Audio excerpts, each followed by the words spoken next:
Bonjour à tous, bonjour à toutes et bienvenue pour ma nouvelle vidéo. Voilà, comme vous le remarquez évidemment, je cadre bien sur ce magnifique t-shirt de la Casa de Papel. Voilà, c'est la fête. Enfin bon, physiquement pas pour moi.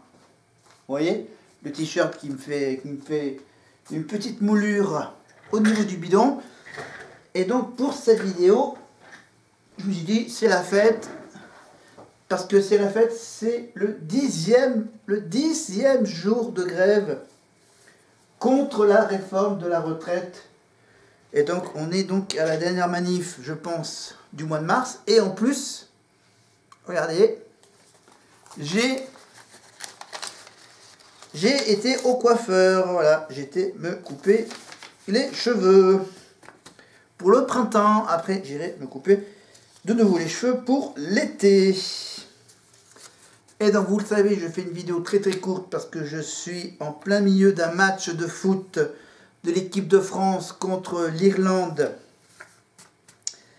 à Dublin, sur le fameux terrain mythique du club de rugby de l'Irlande pour le tournoi des 6 nations. Mais cette fois-ci c'est pour faire une Coupe d'Europe, pour une Coupe d'Europe l'année prochaine. Donc les Français vont essayer de se qualifier pour ce championnat contre les Irlandais.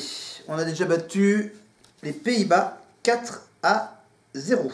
Voilà, avec un petit doublé d'un célèbre Kylian Mbappé. Voilà. Et donc vous le savez, qui dit vidéo courte dit évidemment la petite question. Alors évidemment, je n'ai rien mis derrière moi comme petite fiche de questions.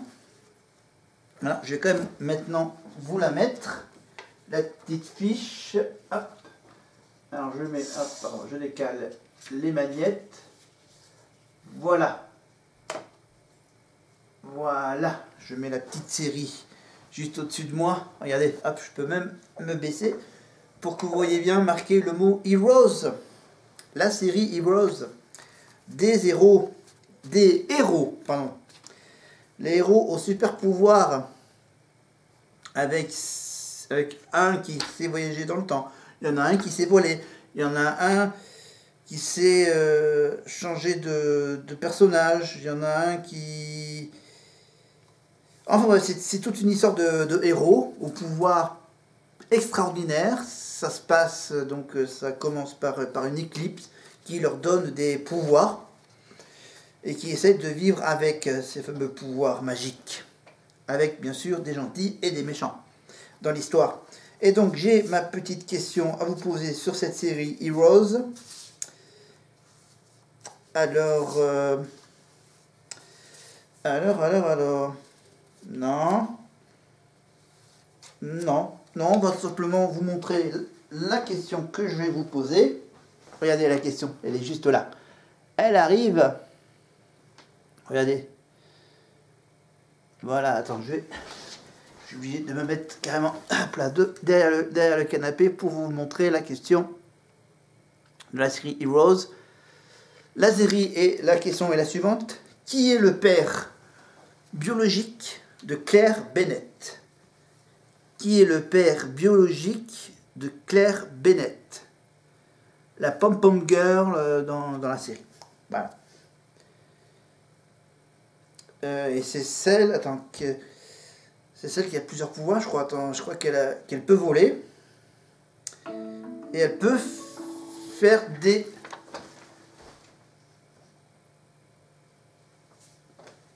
Elle peut faire plein de choses, je crois. Claire Bennett, dans la série Heroes. Donc, quel est le père biologique de Claire Bennett? Voilà. Pour la question Heroes. Alors, vous me dites que c'est donc c'est le 10e jour. 10e jour de grève. Donc, j'ai mis ce t-shirt La Casa de Papel. Voilà. Je rappelle que, bien sûr, je suis en train de mettre en ligne les 2 dernières vidéos sur les partis politiques de droite avant de parler de ceux de gauche. Et quand je parlerai évidemment des partis politiques de la gauche, je me mettrai en situation la Casa de Papel. Voilà, je mettrai mon costume de la Casa de Papel. Voilà, je peux même, hop, vous faire un petit bonus avec, évidemment, le masque de la Casa de Papel. Voilà. Et je rappelle qu'il existe également une version coréenne sur Netflix de la Casa de Papel. Enfin, c'est pas tout à fait le même titre, évidemment. Et pas le même masque. Ouais. Voilà, la Casa de Papel. Voilà, un petit lien par rapport à cette fameuse révolte contre la retraite, cette grève. Avec, bien sûr, toute une histoire de cloche. Non. Non, voilà, c'est juste pour vous dire, bien sûr, si vous voulez voir ce que je vais en dire, par exemple, du programme de lui, vous voyez, avec son bouquin, avec ces deux bouquins, voilà, ça aussi, ça va se faire. Donc, je vais quand même... Non, je ne vais pas en parler. Non, je ne vais pas parler d'oligarchie et de monarchie. Voilà, j'ai pas envie de d'avoir des commentaires négatifs là-dessus. Voilà, donc on va carrément sauter toute une partie. Voilà, donc on va faire... On va quand même faire un peu de politique rapidement, avant que le match de foot rattaque la deuxième mi-temps. On y va. On y va avec ma petite cloche. C'est parti. La République qui... Donc évidemment c'est plus ou moins le même chapitre. Une République, je commence par lequel? Hop là, je commence pas par celui-là, je commence par celui de 2017. Et évidemment, l'avenir en commun de 2017. Le peuple est systématiquement tenu à l'écart des décisions. Tout au plus a-t-il le droit de voter une fois tous les 5 ans sans possibilité d'intervenir ensuite. Il est temps de faire confiance aux citoyens et de permettre le débat et l'expression de la souveraineté populaire en toutes circonstances. Hop, je vais me relever un tout petit peu plus. Voilà. Pour être mieux dans le cadre. Voilà, je me mets plutôt... Voilà, je laisse bien sûr en lien ma petite inscription. Alors donc on fait la liste de tout ce qui concerne la République qui permet l'intervention populaire. En 2017, il avait proposé de fixer le droit de vote à 16 ans, instaurer le vote obligatoire et la reconnaissance du vote blanc comme suffrage universel exprimé et généraliser la représentation proportionnelle. C'est plus ou moins ça, voilà, reconnaître le vote blanc, mettre en... Enfin, je compare les deux, donc 2017, là on est en 2022, 2022 c'est plus ou moins la même chose. Instaurer le référendum d'initiative citoyen et le droit des citoyens de proposer une loi. Alors, instaurer une procédure de parrainage citoyen pour l'élection présidentielle en alternative aux 500 parrainages d'élus. Créer un droit de révoquer un élu au cours du mandat par référendum sur demande d'une partie du corps électoral. Interdire la sous-traitance des opérations de propagande électorale à des entreprises privées. Rendre obligatoire le recours au référendum pour réviser la Constitution, pour ratifier tout nouveau traité européen et garantir le respect de la décision populaire.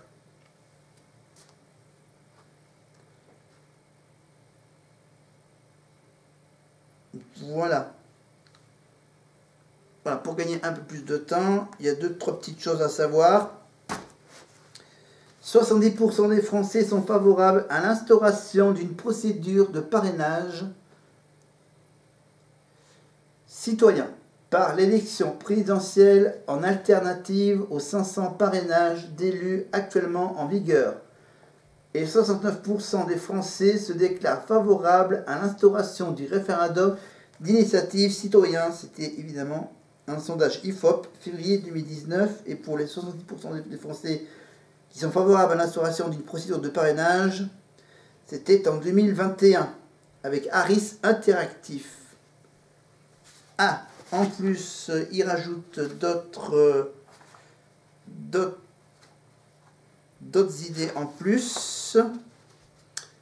Voilà, que je le retrouve aussi peut-être dans les deux bouquins. Je tiens les deux bouquins en main. Alors, sur celui-ci, sur celui de 2022, il disait il souhaiterait rendre obligatoire le recours au référendum en cas de modification de la Constitution ou d'adoption d'un nouveau traité européen. Donc rendre obligatoire le référendum en cas de modification de la Constitution ou l'adoption d'un nouveau traité européen. Je le répète 2 fois pour ceux qui ont mal entendu. Reconnaître le droit de vote aux élections locales pour les résidents étrangers en situation régulière, comme en bénéficient déjà les ressortissants des pays de l'Union européenne.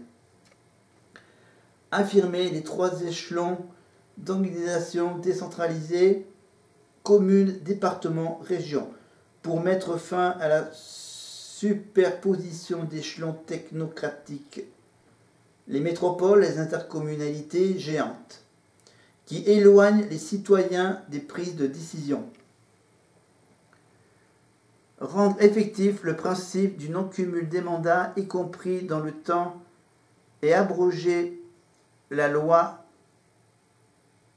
contre les nouvelles féodalités et l'éloignement du pouvoir des citoyens, refonder l'organisation territoriale de la République et défendre les libertés communales. Rendre aux communes leur liberté de coopération, donner à la Corse le statut garanti par l'article 74 de la Constitution. Démocratiser l'accès aux responsabilités politiques en permettant à chacun de prendre un congé républicain sans risque pour son emploi ou ses droits tels qu'ils soient, en vue de se présenter à des élections. Organiser la sortie du mandat, garantir un droit à la formation professionnelle pour les élus. Et enfin, faire voter une loi d'amnistie pour les syndicalistes, militants, écologistes, associatifs et les gilets jaunes qui ont été condamnés pour leur participation à la vie publique.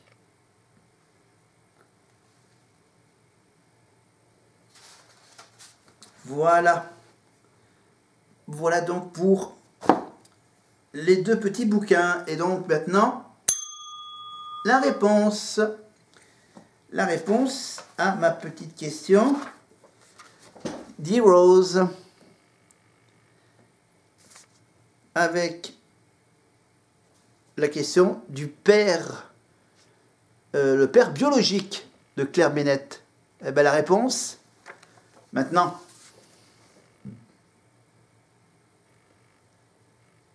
Eh oui, le célébrissime Nathan Petrelli. Nathan Petrelli, évidemment. Grand personnage important dans la série Heroes. Voilà, avec un générique chanté en français par une petite chanteuse française. Voilà, je ne vais pas vous la fredonner. Je chante comme je parle. Alors, maintenant, je porte assez rarement, parce que bien sûr, il me serre beaucoup au niveau du ventre. Donc, on va vite, je vais vite arrêter cette vidéo et ensuite venir directement voir la suite du match entre l'Irlande et la France. Je mets cette vidéo en ligne dès la fin du match et je vous programme une mise en ligne demain aux Petits Oignons pour la 10e journée de grève contre la réforme de la retraite, mars 2023. C'est juste pour vous repérer dans le temps. Évidemment, c'était évidemment la question sur la série Heroes. Vous en aurez une autre question pour un autre jour.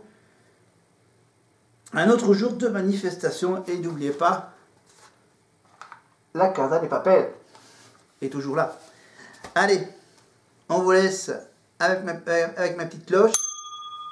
Pour se tenir au courant des prochaines vidéos, de s'abonner, de mettre un petit pouce vers le haut, vers le bas, des petits commentaires, tout ce que vous voulez. Faites ce que vous voulez, moi je vous laisse et on se retrouve donc pour des nouvelles questions et des nouvelles infos sur Jean-Luc et ce qu'il avait prévu de faire s'il était président. Allez, continuons l'aventure jusqu'au bout et nous on vous dit à bientôt.